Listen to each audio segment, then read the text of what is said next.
بسم اللہ الرحمن الرحیم۔ سوال کر رہے ہیں کچھ دوست کہ آذان کے ٹائم واش روم میں جانا کیسا ہے؟ آذان ہو رہی ہو اور دوران آذان واش روم میں جانا کیسا ہے؟ تو پیارے اس میں دو چیزیں ہیں۔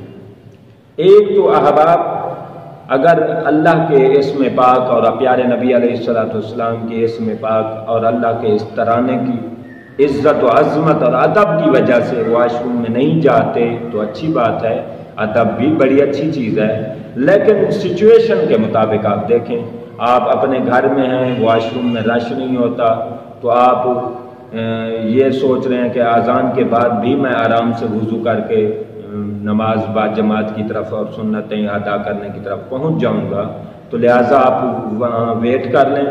اگر کہیں آپ پھنسے ہوئے ہیں، رش ہے، 100 200 آدمیوں کا لائن لگی ہے اور آذان بھی ہو رہی ہے، تو دوران آذان بھی اگر آپ واش روم میں چلے گئے تو کچھ نہیں ہوتا۔ یہ نہ ہو کہ آپ ادب کرتے کرتے نماز ہی رہ جائے، تو ادب پہلے ہے، اگر ادب ممکن ہو تو ادب کرتے رہیں، اگر کہیں رش ہو اور ٹائم کم ہو تو آپ دوران آذان بھی واش روم میں جا سکتے ہیں۔